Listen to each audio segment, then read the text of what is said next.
What is up, guys? Welcome back to Gamebird Classic. The PlayStation State of Play ended earlier today, and, well, it was actually a pretty good showing. Now, Sony set expectations by saying, hey, we're not going to be doing any big PS5 reveals, any big PS5 announcements. It's going to focus on the PlayStation 4, but they went over a good handful of games and a few that I'm really excited for, so we're going to talk about that right now. So first up, Sony opened up the State of Play with a game that I am very excited for, and that's Crash Bandicoot 4. It's about time. Crash Bandicoot 4 looks amazing and like a real treat to Crash Bandicoot fans. The only thing that I'm not crazy about with the art style is the new model for Crash Bandicoot himself. I prefer the Insane Trilogy model. However, this one's still good. It looks super animated, and I can't complain about that. They also showed off a couple playable characters, Dr. Neo Cortex and Dingo Dial, both of which change up the gameplay quite a bit. And then another interesting thing that's going to be added to this game that they really hyped up is the inverted mode. This seems really cool. It seems like you could really change the look and the feel of the game to cater to how you want to play, whether it's on second playthroughs or you want to make the game easier or harder for yourself. This is really neat. They put a big emphasis on this, and I think it's going to be a bigger deal than it seemed just from that video. The next game in the State of Play that I'm really excited for is Braid Anniversary Edition. Now, Braid is an older indie game that's been around for a while now, but it's really beloved, and it's one that I missed. I love indie games. I love how they've updated the art style in this one, and this is my chance to finally get to play it and see what all the hype was about way back when it first released. We also got a new game called the Pathless. Right off the bat, this game has a gorgeous art style. Really beautiful, visually pleasing, and has a really cool open world with unique bow mechanics that let you be super acrobatic and super agile and use your bow to build up stamina. That way you can dash and fly across the world super fast. You have an eagle that's your partner that you're able to hang on to and kind of soar and glide across the world. It looks really neat. I was talking to one of my buddies about it, and he kind of compared it to like Journey and Shadow of the Colossus. I definitely see the comparison, and this is one that I'm definitely going to be keeping my eye on because it seems like it could possibly be something really, really cool. Also got a brand new trailer for Genshin Impact, the famed Breath of the Wild clone. This game is totally a Breath of the Wild clone. It looks like they've added more elements to the gameplay since we first saw it, but I'm excited. Yeah, it's a clone, but I love Breath of the Wild, and so if I'm getting something else like that, I'm totally gonna dive in and lose myself in that world. It looks like it's gonna be a lot of fun. Totally a Gamebird Classic game, for sure.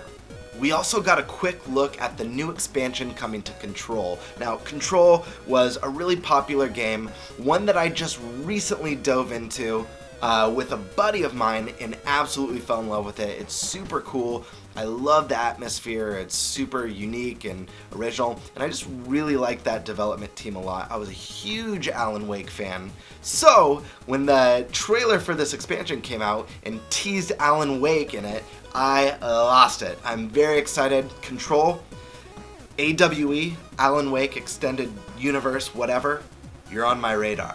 Aeon Must Die is another cool one that they showed. Side-scroller, I couldn't really tell if it was kind of an RPG light. Looked really cool, really dig the art style. The music was fantastic, had really cool 80s synthwave music. Really digging that, and I hope to see more on that really soon because that could be a neat little game for us.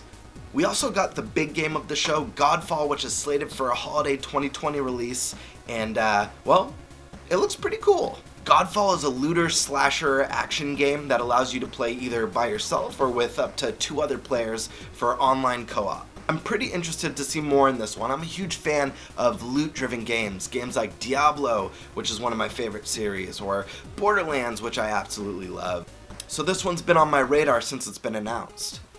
I think it's pretty funny that in the State of Play, they felt the need to mention that there will be no microtransactions are such a bad thing. Gamers hate it so much that that was one of the strong points of the game. I just thought that was funny.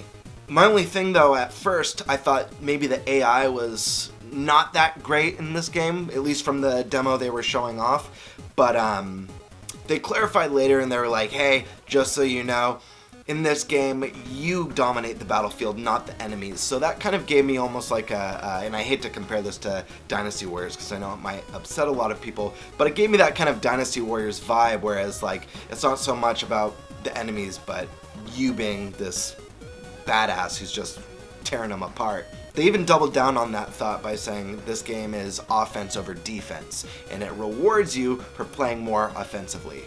They showed off that there's going to be 5 classes, a longsword, double blade, polearm, two-handed warhammer, and two-handed greatsword class. They showed 2 for the gameplay demo.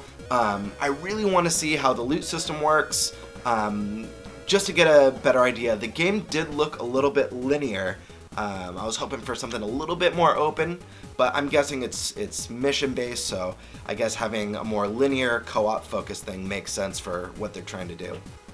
Overall, Godfall didn't blow my mind, but it left me definitely interested, and I really want to see more. Like I said earlier, I'm really curious about the loot system. Is there going to be different armor sets? Is it just weapon-based loot? Is there going to be big build diversity? Is there going to be armor set bonuses or weapon set bonuses? Stuff like that. So fingers crossed that game gets better and better, and I'm excited to see more.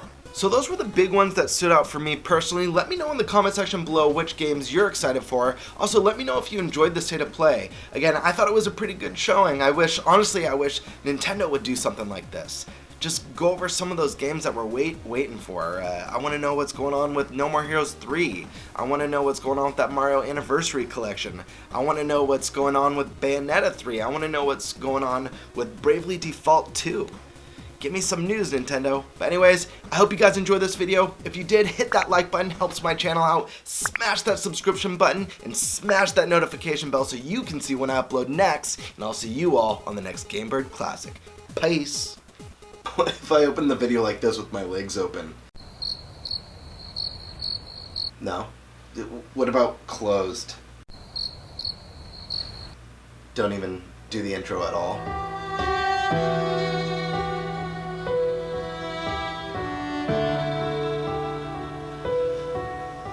The next game that stood out to me in this Nintendo State of Play, not Nintendo Direct. What are you doing? I still have tons more videos that you need to check out right now. You can start with this one or this one. Oh, and don't forget to subscribe.